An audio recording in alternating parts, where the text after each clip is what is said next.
Edward Berger, the Academy Award filmmaker whose films have become an Oscar darling, that is All Quiet on the Western Front and Conclave, has granted an interview stating why he chose to make the film Ballad of a Small Player, starring Colin Farrell, who himself is an Academy Award nominee and a fantastic actor. We'll also be taking a look at the story of a faith-based studio, Angel Studios, the producers of Sound of Freedom, starring Jim Caviezel, and why they chose to go on Wall Street and the kind of niche marketing and target audience that they have. We'll be taking a look at that story, and also First Ray Films and Max Marketing has teamed up to give a form of leverage for smaller films with regards to independent production companies in India, and why this niche marketing is something that African film industries can learn from. We delve into all these stories and more right here on the Film Mandate. My name is Papa Otu. Stay tuned.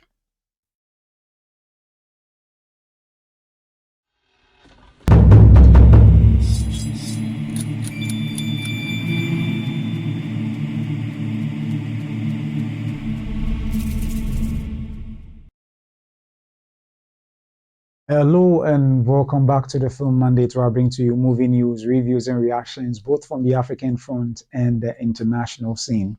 And thanks for joining me for this episode. So, in Hollywood, obviously, one of the things that cement your name and influence in that particular film landscape of the world is when you are highly, acclaimed with regards to the films you tell and also a box office draw. Well, Edward Berger, who whose last two films have dominated, you know, critics admiration and also the audience fascination as to his films. I'm talking about All Quiet on the Western Front and Conclave, which were nominated for several categories of awards, with the All Quiet on the Western Front winning the Best International Feature for Germany, has granted an interview to a number of tabloids and stating why he chose to make Ballad of a Small Player starring Colin Farrell, who himself is a powerhouse of an actor, particularly dominating the news with his performance in The Penguin.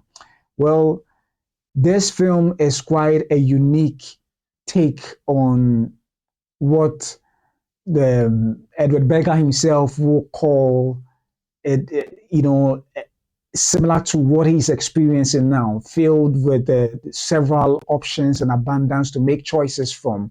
And he chose to make this film because he feels that that is something that he is passionate about, and it sort of parallels the stage of life he finds himself now, not necessarily in regards to the vices of the character in the story played by Colin Farrell as Lord Doyle, but rather in terms of the abundance of options that he's faced with to choose a film from. So the abundance of choice after the success of All Quiet on the Western Front was what inundated, is what has given him this opportunity to be faced with these several options. With studios obviously calling on him to do so many projects that he can so easily choose to do, but he chose to go with this. Let's take a quick read in the Hollywood Reporter as to why he made this particular decision. So in the Hollywood Reporter, this is what he had to say. Why Edward Berger made Ballad of a Small Player after an abundance of choice in the wake of his Conclave success.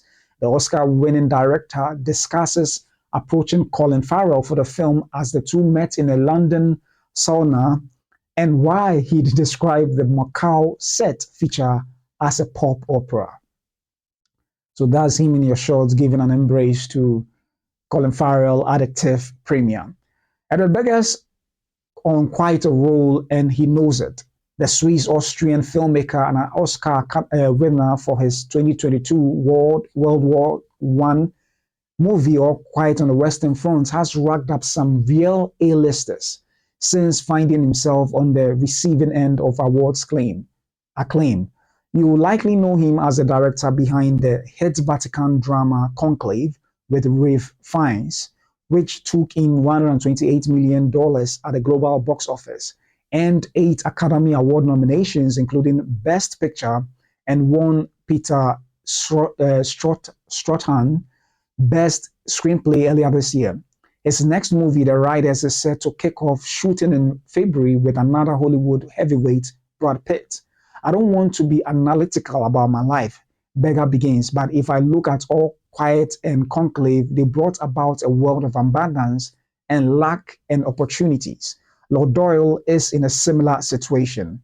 He is referencing the role of Colin Farrell in his newest project, Ballad of a Small Player, an adaptation of Lawrence Osborne's 2014 novel. The Netflix movie had its world premiere at Telluride and screened at TIFF, and now comes to a San Sebastian to delight European audiences for the first time. He is in a world of abundance, be it steak or lobster or cake or champagne. The filmmaker continues about the commonalities he found between his protagonist and Berger's own journey in recent years. He ultimately has to find a small haven of peace and not to be pretentious, but it's not too dissimilar to the opportunities or choices that I was gifted with after Conclave. Then I felt it's very important to stay focused on yourself and stay true to the films that call to you. So that indeed explains the reasons why he went with Ballad of a Small Player when he could have had his pick of any big Hollywood big blockbuster movie that can be thrown at him at this point in time. So it is indeed quite fascinating how he has drawn the parallels between himself as a filmmaker and opportunities presented to him, and that which Colin Farrell's character in the film, A Ballad of a Small Player, has, with regards to his choices in the film as well. So it is quite a fascinating analogy that he has drawn. And I can understand why he would want to choose such a project. Such similar choices were made by filmmakers like Christopher Nolan, having had success in certain genre of films. He always chooses to go back to do a film that is passionate about, prior to making it big with set the installments in the Dark Knight trilogy. You remember he did films like The Prestige, and then afterwards, now he seems to be a Hollywood powerhouse, a filmmaker, and also a box office draw, where now he can have this pick of films even from his own bank of scripts without the studio heads batting so much of an eye, knowing that he's capable of making not just good movies, but also raking in the much needed dollars to keep every studio project afloat.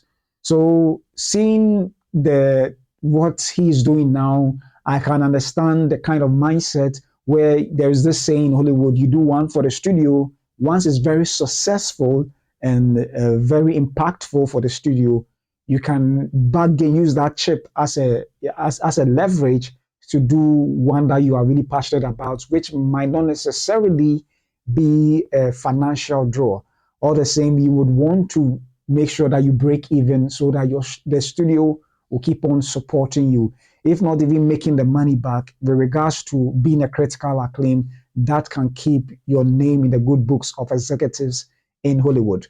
So you can clearly understand why he would want to choose this project. But not just that, but this project is quite, when you watch the trailer, I haven't watched the film, obviously, it's still on a film festival circuit run. So it would take quite some time before finally it ends up being in the cinemas. Unfortunately, it being a Netflix production is not going to have a wide theatrical release in terms of the number of cinemas it's going to play in. Neither is it going to stay in the cinemas for a longer time. I think it's going to stay in the cinema for barely 2 weeks, and afterwards it will end up on the streaming platform, just as their business model demands. So obviously, it's not going to be widespread as most people would want to experience that this film on the big screen. However, the reason for this is just as they did with All Quiet on the Western Front, which indeed, because of their theatrical release in the cinemas for a limited time, it gave them the opportunity to be part and parcel of the Oscar race, which eventually won them the best international feature film in the year 2022. So obviously, that is why it is being released in cinemas, to give Edward Berger and Netflix the leverage to be entered into the Oscar race and spoken about when the time comes. So that is quite interesting. But obviously, it's not going to be in the Oscar race for 2026, since it will fall uh, particularly outside the theatrical window for the 2026 Oscar race. So obviously, that's not what's going to happen. But then this story is a story of uh, someone who is addicted to playing, gambling, and he has to find his way. And unfortunately for him, he keeps losing anytime he gambles. He gambles it all. So that is quite an interesting story. Let me see if I can bring up the little bit about the synopsis that captures this particular story. So let me quickly bring it up just to give us more insight. But you should actually watch the the trailer of this film, because it is particularly captured in a way that is quite interesting compared to any other film that he has done so far. But regardless, his choice of filmmaking is to ensure that the first person, that is the main character's point of view, is what is woven throughout the film, that you feel present and understand the mindset and world of the main character. So this is what the synopsis is about. When his past and his debts start to catch up with him, a high stakes gambler laying low in Macau enters a kindred spirit who might just hold the key to his salvation. So this is just a brief summary of the story, or the film Ballad of a Small Player. And obviously, the cinematography was done by James Friend, who is a frequent collaborator with Edward Berger. And the approach to which, as discussed in an interview granted by to Variety, he said the approach they took with this is to both have it as more like a documentary style filmmaking, but at the same time honing in the kind of story, cinematography that captures the point of view of the main character. So that is quite an interesting take.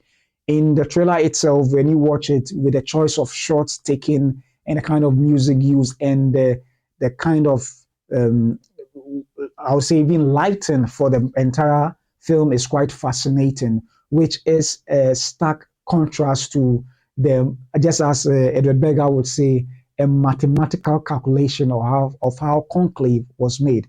This has its own kind of chaos and world building that is entirely different, but still maintaining the thorough line of how Edward Berger want to keep the audience with the main character by seeing things from his perspective. So it is quite an interesting approach. And obviously, looking at his record now, I won't be surprised that come 2027 Oscars race, this film may be counted as one to be named in whether the best international feature or best picture or which other category of Academy Award selections that may be. But with this newfound fame and influence in Hollywood or in the filmmaking world, it looks like he has a choice of picks of filmmakers or or A-list actors that he can pick from, and not just that, but his choice of films that he can work on as well. Currently, he is also going to production of a film called Riders with Brad Pitt. And Brad Pitt, as we all know, is a heavyweight, just as Ray Fiennes is, and the same as Colin Farrell. So it looks like the sky is the limit for him now when it comes to his picks of actors that he would want to work with, and even possibly his picks of studio, looking at how successful, both critically and in some sense financially, his films have been. With Netflix that he's working with, definitely the box office wouldn't be what they will use to measure as a success for his films. However, with a brief theatrical window that he has, I'm sure the opening weekend would speak to how viable the film would have been should it have stayed in the cinemas for a longer time. But then I'm sure with the Nielsen's report, we'll get to know how many people watched in perhaps 24 hours, and also maybe in the first month, to judge its success on the streaming platform. So let me know what you think about the choices being made by Edward Berger concerning this particular choice of a film he has chosen to make. I mean, seeing the fact that he could have had his choice of any film from any studio in particular, well, he chose to make a Larry Osborne novel written in 2014, and an adapted, screenplay from that novel. Whatever your thoughts may be, kindly leave it in the comment section below. So moving on from a very successful filmmaker, we now go to one studio who is making waves in Hollywood and yet circumventing the Hollywood structure itself to make his own impact. And I'm talking about none other than the studio Angels Studio, whom the studio we know has made films like The Chosen, which previously was a series and then later ended up being a feature film. And they have successfully nabbed, the what I would call the faith-based market, where a lot of the stories resonate well with the Christian community, and that is the niche kind of target market or audience that is where they are working on. Well, recently they have gone on Wall Street, and it is quite exciting how moving from their own kind of film funding for their films to now Oscar, the transition is quite steep, but there is a reason for that. And let's take a quick read from an article that the Hollywood Reporter article that talks about the decision to go this way. So this is what the article says. Angel Studios' leap of faith: can its fan-powered model survive Wall Street? Fresh off its IPO, the indie disruptor is betting big on global stages, but its values-based playbook may not translate everywhere. It says that barely a week since Angel Studios rang the bell at the New York Stock Exchange, and the faith-friendly disruptor is still basking in the glow of its high-profile debut and feeling the heat that comes with it. The Utah-based studio behind Sound of Freedom has gone from a family-run outsider operation to a $1.6 billion public company in less than a decade. Its rise reflects not only the strength of a niche market, hungry for values-driven storytelling, but also the new pressures of a proven that a homespun model can scale under Wall Street unforgiving gaze. It comes as the studio has expanded internationally, striking distribution agreements across Europe, Latin America, and Asia in an effort to prove its grassroots, faith-friendly business model can resonate worldwide. And that is quite fascinating as to the choice they have made.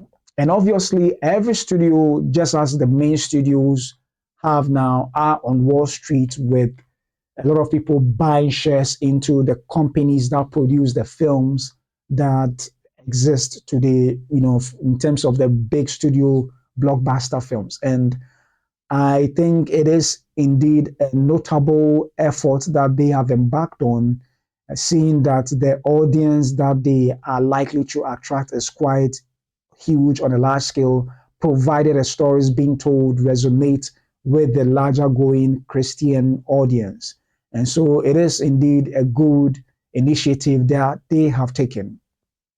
Now, with that kind of marketing, definitely, I don't think Hollywood is the place to kind of drum or kind of partner to get their stories being told. So I would understand why they would want to push and get things done on their own terms rather than using the Hollywood machinery, which may not be actually favorable for them, seeing that their films may not necessarily be on the large side or large scale side as maybe based on the main studios may want, but definitely as an indie darling who is now making waves, seeing that they've successfully made the Sound of Freedom be a hit when perhaps at the time of marketing and publicity, the Hollywood system wasn't really what was helping make that work.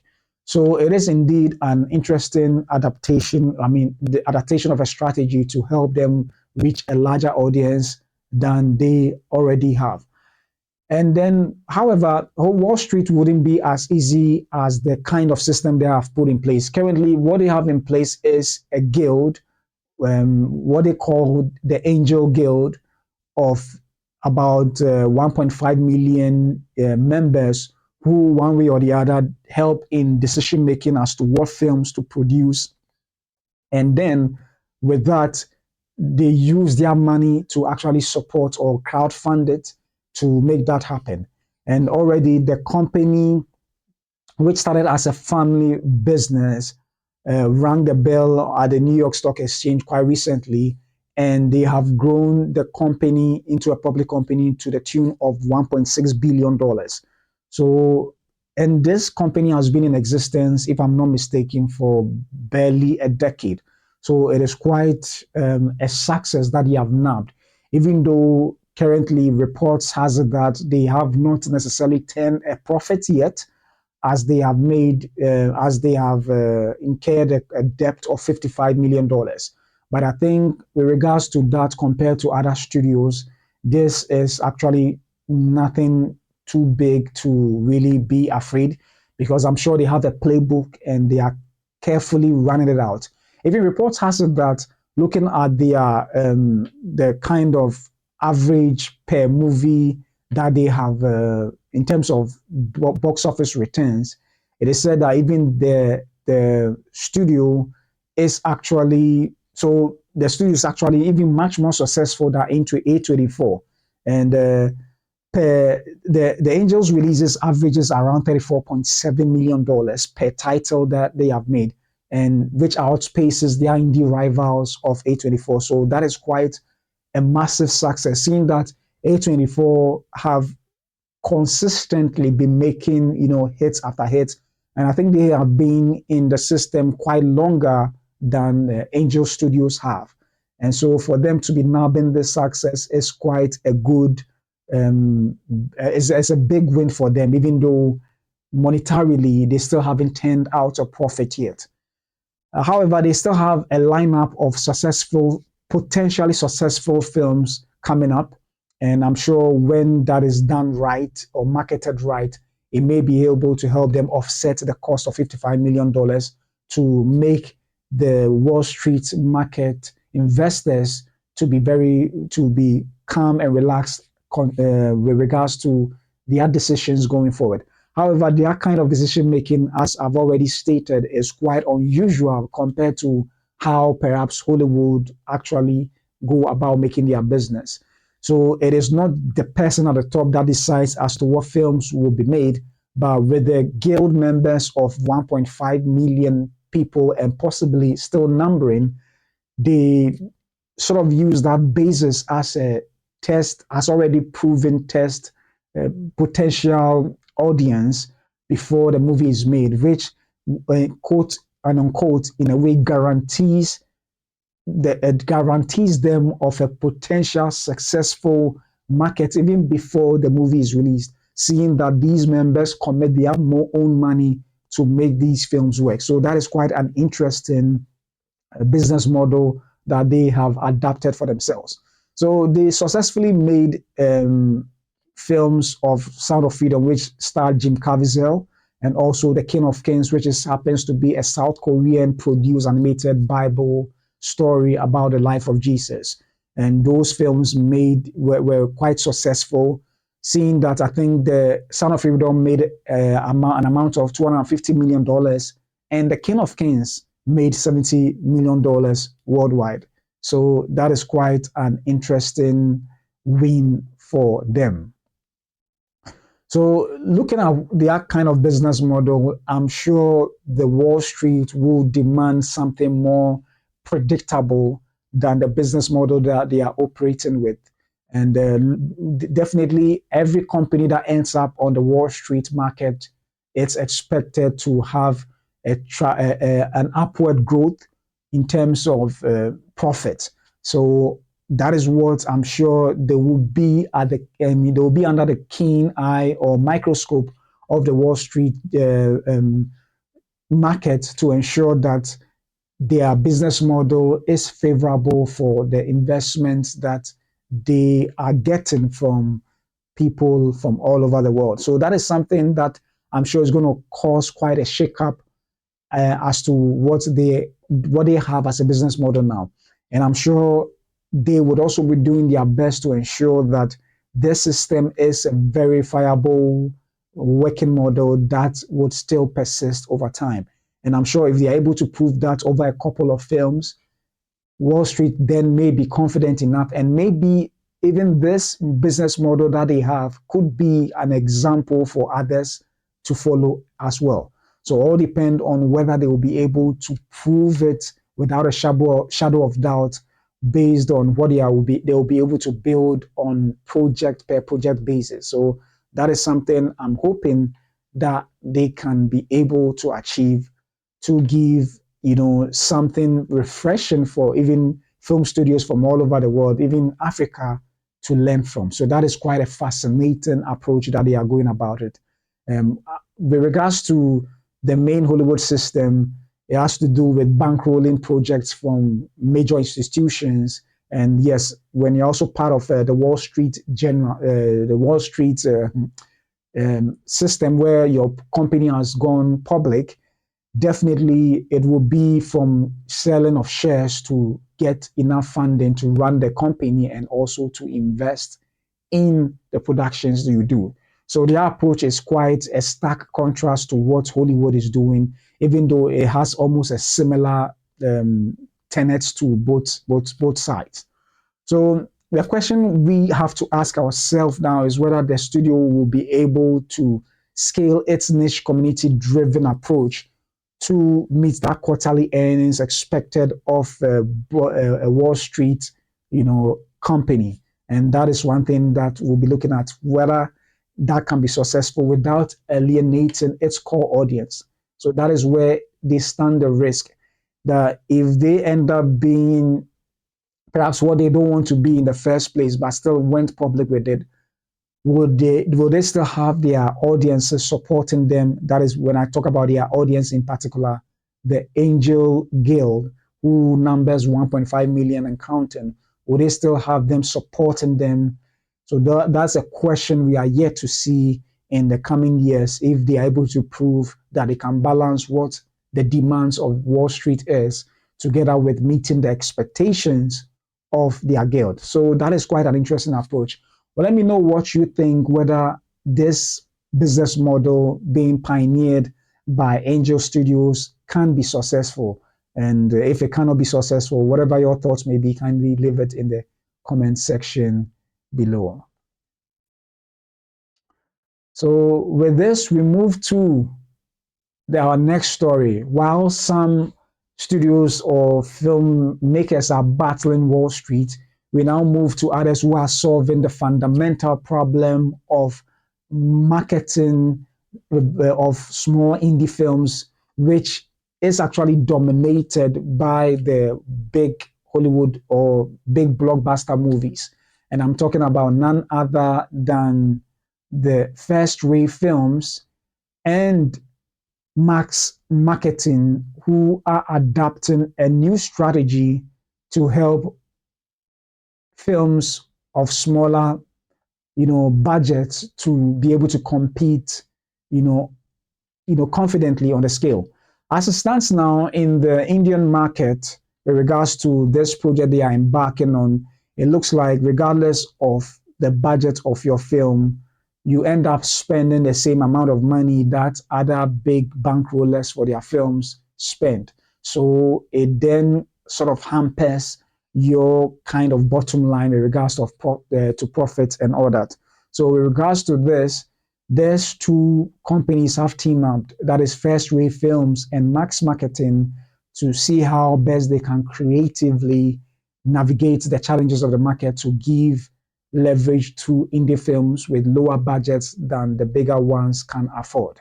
And this particular story is actually published in the Variety newspaper, of which I think we should read a portion of it that highlights what they are doing at the moment. So we go to the Variety article, and this is what it has to say. Sustainable model for independent theatrical cinema in India, launched by First Wave Films, Max Marketing. And it says that two Indian entertainment companies are teaming up to tackle one of the industry's most persistent challenges, creating viable theatrical pathways for independent films in a market dominated by big budget studio releases. So pardon me. So that's what you're saying. Yeah.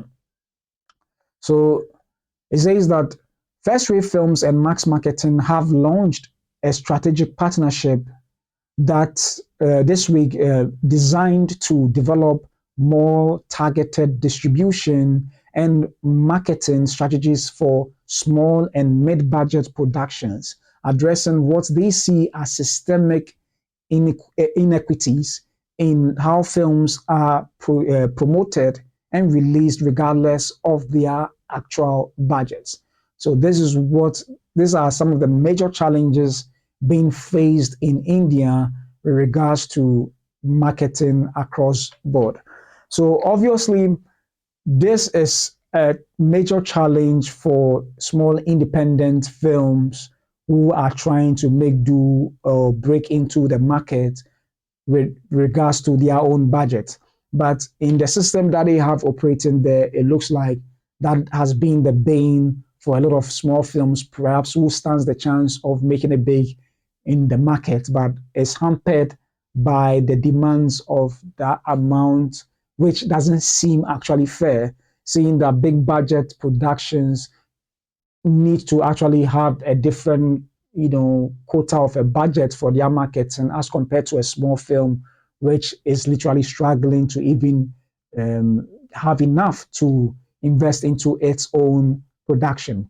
So with this initiative, indeed, it will address a major challenge that is found in their market. And I'm looking at this from the angle of an African independent, film companies, how they can adapt, quite innovative strategies to help break through the clutter of, marketing strategies being pushed into a market where, the big budget blockbuster films dominate.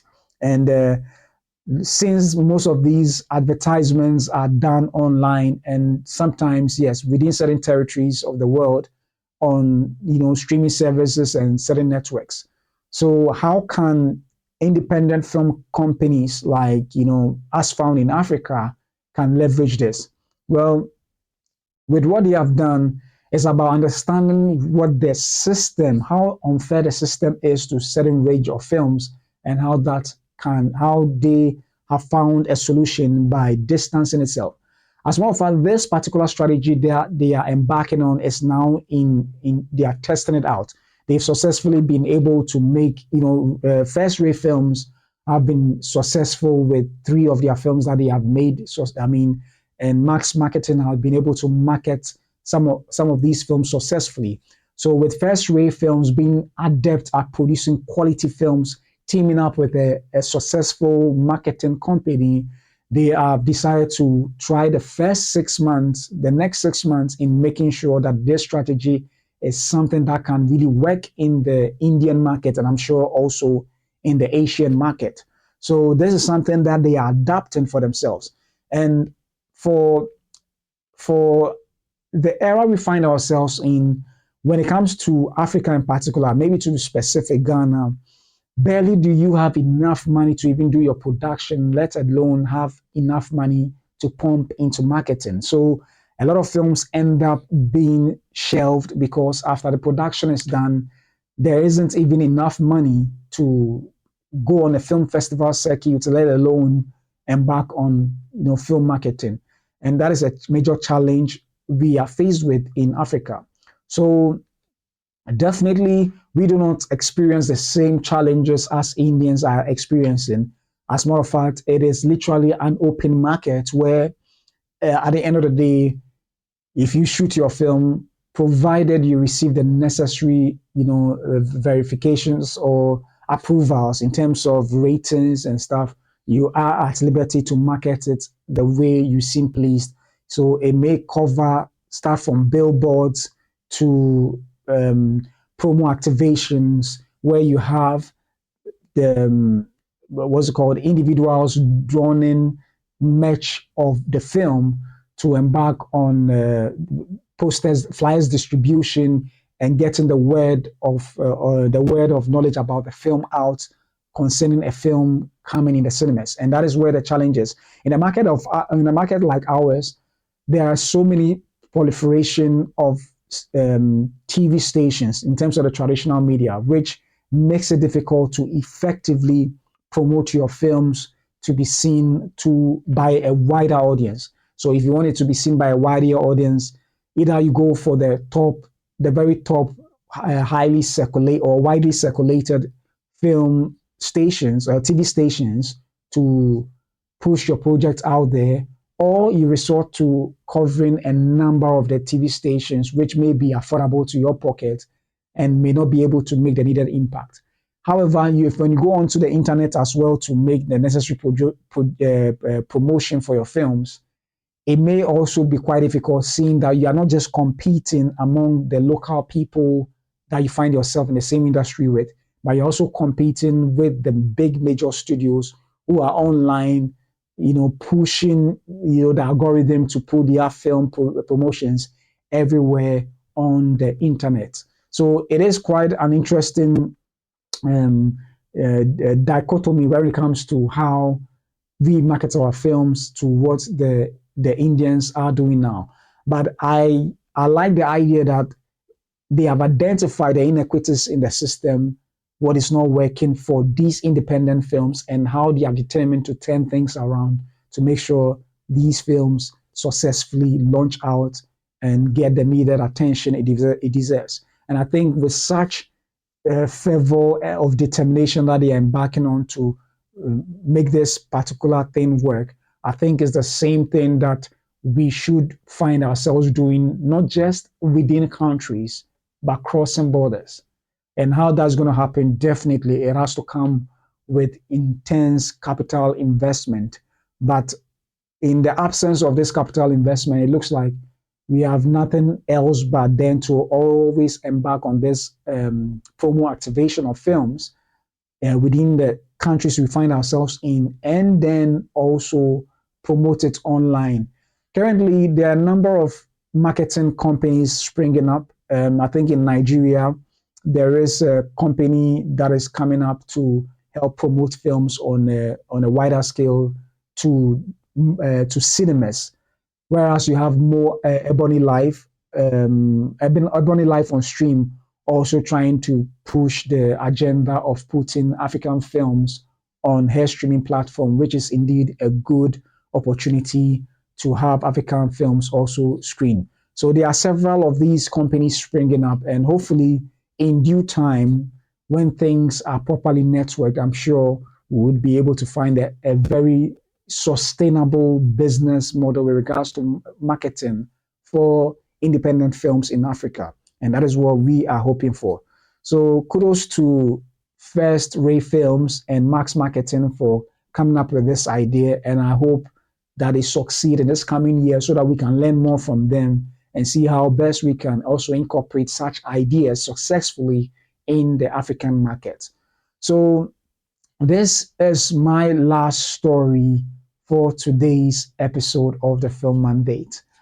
Thanks for so much for joining me or for this episode. I hope you enjoy the stories and whatever your thoughts may be on these, on all the other two stories that I spoke about. Kindly leave your thoughts in the comment section below. I would appreciate your comments and your thoughts on all the stories. So thanks so much for joining me for this episode, and I'll be coming your way again tomorrow with another exciting episode of the Film Mandate. My name is Papa Otu, and I'll see you soon.